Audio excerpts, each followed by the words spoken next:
झांसी जनपद की, उन्हें कोर्ट ने डायरेक्शन भी कर दिया है, लेकिन उनके बेसिक शिक्षा अधिकारी झांसी के उनकी रिट पर उनकी मदद नहीं कर रहे हैं। उन्होंने कहा ऊपर से लिखवा लाओ, तो वो ऊपर से भी लिखवा लाए, इसे डिस्पोजल किया जाए। कोई तिवारी जी है आपके उस रीट का अपर सचिव, उस रीट का कोई अब मतलब नहीं है।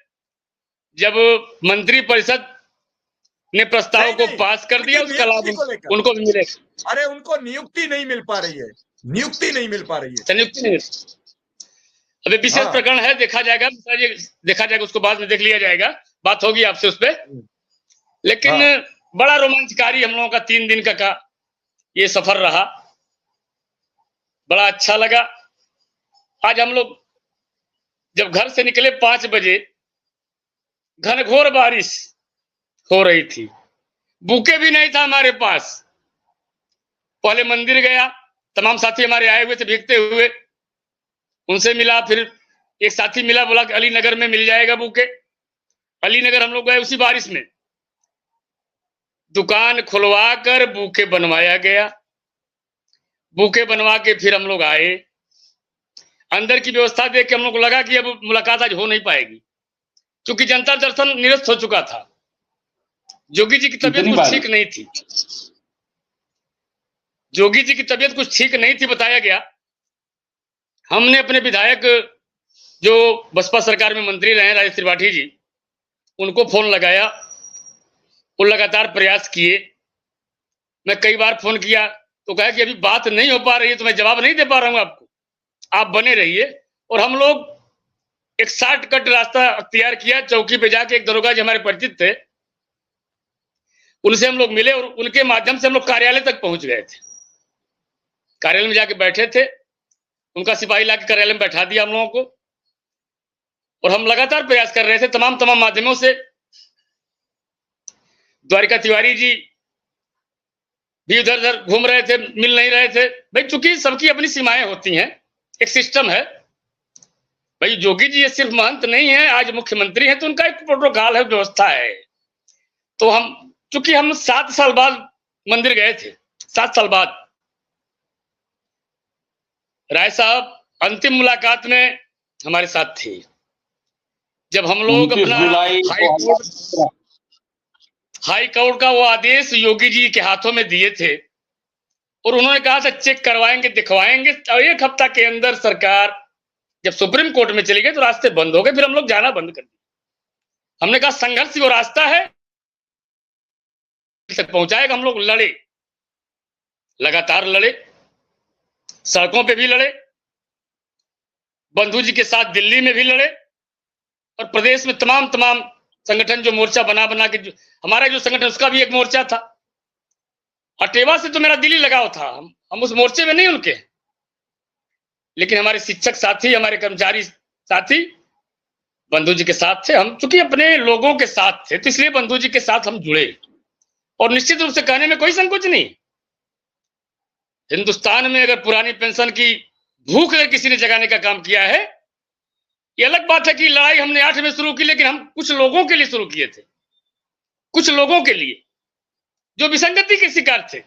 लेकिन बंधु जी ने हिंदुस्तान के एक कर्मचारी, एक शिक्षक के मन में पुरानी पेंशन की भूख को जगाने का काम किया, और पूरे हिंदुस्तान में पेंशन की लड़ाई को प्रज्वलित करने का काम किया उस। नमस्कार साथियों, स्वागत है आप सभी का आज के इस नए वीडियो में। आप सभी जितने भी शिक्षा मित्र साथी हैं, ये वीडियो आप सभी के लिए बेहद ही महत्वपूर्ण होने वाली है। साथियों, इस वीडियो के माध्यम से आप सभी के बीच में हाल ही के अंदर की एक महत्वपूर्ण सूचना साझा करेंगे। ये खबर आप सभी के लिए काफ़ी ज़्यादा महत्वपूर्ण है। सभी साथियों से एक अनुरोध है, वीडियो को आप पूरा देखें। चैनल को अभी तक आपने सब्सक्राइब नहीं किया है, कर लें। अब चलते हैं अपडेट पर। तो मैं उसके साथ दिली रूप से, सांगठनिक कोई व्यवस्था नहीं थी ऐसी कि हम उनके साथ जाएंगे ना जाए। ये हमारा खुद का फैसला था, हम सबका खुद का फैसला था कि उनकी लड़ाई में भी, चाहे वो अप्रैल 2018 का रामलीला मैदान का वो धरना रहा हो, प्रदर्शन रहा हो, या ये 1 अक्टूबर का। 1 अक्टूबर तो मिश्रा जी 10 लाख की भीड़ थी,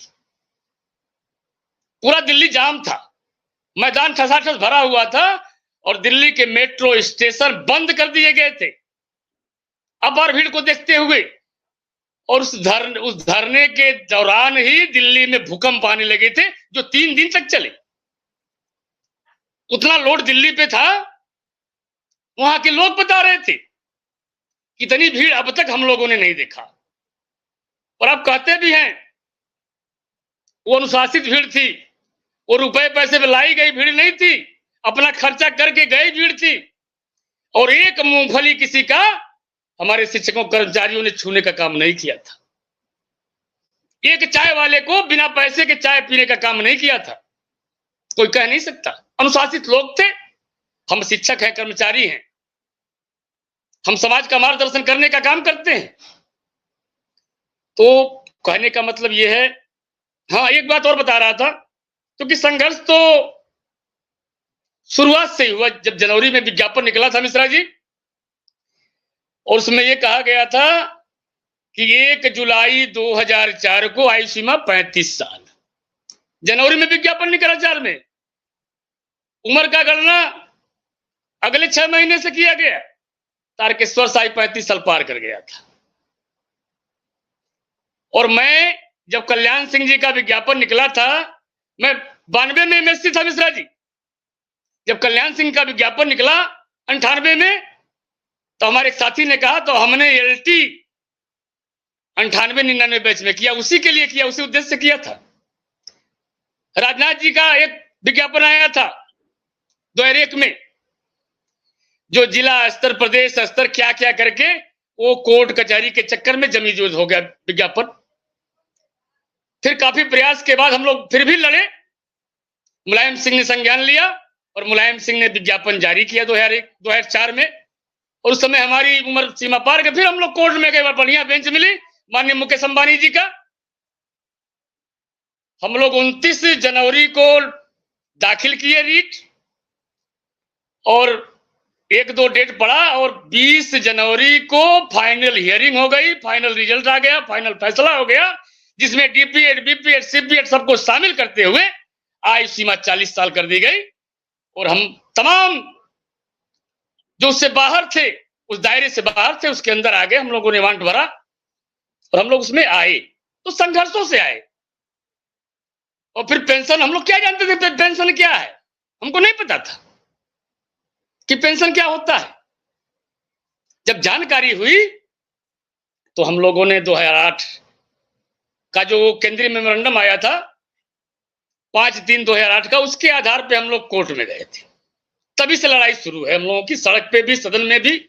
और हमारे मुख्य संरक्षक माननीय देवेंद्र प्रताप सिंह जी, चाहे किसी पार्टी में रहे हो, चाहे समाजवादी पार्टी में रहे, चाहे भारतीय जनता पार्टी में रहे हो, हमारे मुद्दे पर वो सदन से, सड़क से लेकर सदन तक हमारे कंधे से कंधा मिलाकर संघर्ष करने का काम किया।